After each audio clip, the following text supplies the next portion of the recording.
Uh, this is Rosemary reporting for my screencast for Unit 12 for weather and climate.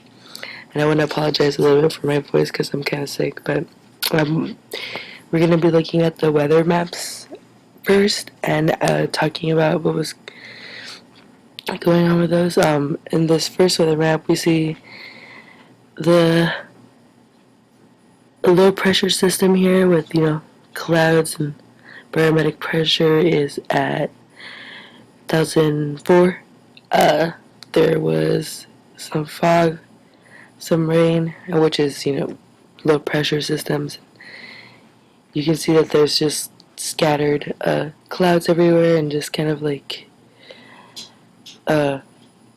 clouds in the Elysian chain. There's kind of like a cloudless spot right here, some fog. That was for Monday. For Wednesday, we can see that there is cloudiness everywhere. Kind of seems more in the northern area. You see some clouds in the Elysian chains again. The barometric pressure seems to be pretty steady in the low pressure. And looking back on Monday, you can see that there was rain in some areas where now there's only fog, so it's kind of interesting to see the progression, the change. That's why doing day-by-day predictions or weather observations based on previous days can be a little bit conflicting.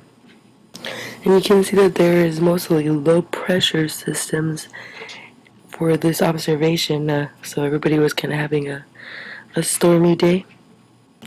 But Friday here, we get some high pressure systems over here. We got rain but no fog in these low pressure systems. A good amount of clouds, so places that were visibly uncloudy on Monday definitely changed. So you can see the changes in low and high pressure systems for Friday. Oh. And we kind of keep on seeing the changes around the maps. High pressure systems here, a lot of rain. Low pressure systems here, barometric pressure at its lowest was at 969. Lots of clouds. And now we're gonna take a look. At forecast observations.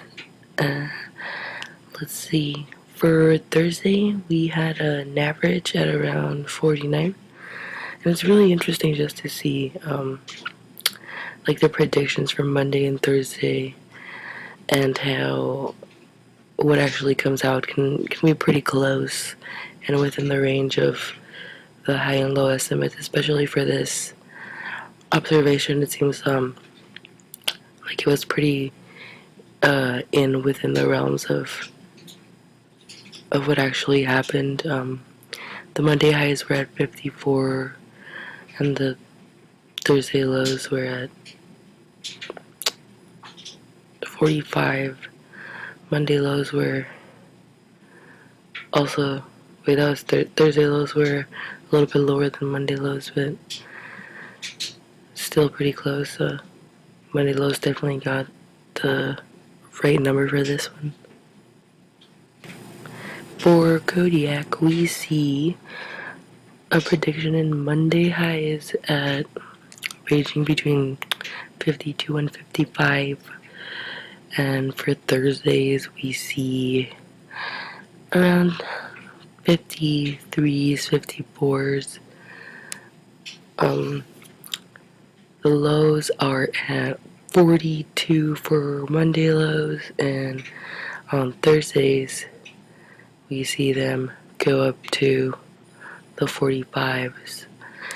You can tell that there's a lot of change between Monday and Thursday predictions, and it varies whether it will be accurate or not, but it does seem like the closer you get to the 3 days, the more reliable the information might be at times. I mean, we do see that the actual temperature did drop pretty low, which wasn't unexpected for either observation, but it was still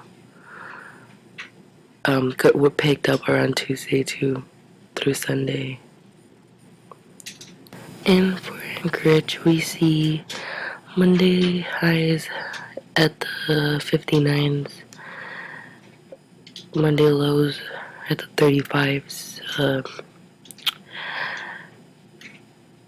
For this particular observation in Anchorage, I feel like Monday predictions were a lot more accurate than Thursday highs and lows. I think you can see here that it did reach 35 as predicted. So that was a pretty good Monday prediction. You can see that the average range from 45 to 50, and on Thursday from 46 to 50. So it was kind of within the same range. But you just start noticing that it depends on location a lot, on whether the predictions will be close to what the air temperature will actually be, and that there are some unexpected changes along the week too that might be a little bit harder to predict, but still, predictable depending on what kind of system you're using. We are now in Wasilla, and we see that for Wasilla, the temperature actually dropped a lot more than was expected, or averaged out for Monday or Thursday predictions. You can see that the Monday highs and the Thursday highs were pretty close to what actually happened, but this was a pretty low point over here, pretty unexpected negative, a 27, when for the Monday predictions, the lowest got to a 33. Yeah. And this is finally for Fairbanks. You can kind of see it was all within range. Thursday predictions were a little bit on a lower range, but the temperature did drop to a 27 on a Thursday. So, but then they also, you see the incline here, which predicts it will pick up, which it actually did quite a bit. Thursday kind of seemed to be the coldest day of the week. So this is pretty within range. You could see whether it was pretty swayable for Fairbanks this day. It's just it kind of seems to be one of the most bipolar climate systems throughout the class. It's just Fairbanks just kind of ranges everywhere. It's all over the place. And we get to the daily average temperatures for September 10 to 16, kind of a summary. And I thought that was really interesting, just to kind of see how there is, a pattern. Like, you can look at the day before and get pretty close, or start predicting what the temperatures would be like for the upcoming days. But, you do see that there are some days where, it will be 47, when temperature will be 47, will go to 48, and then be 48 again. But then you also have the chance on, on a Thursday, wind temperature being 40, and then peaking all the way to 57 on a Sunday. So, it is really interesting to kind of see how we are getting a lot better at predicting temperature, and it will only get better, and will only get closer to just getting it more right.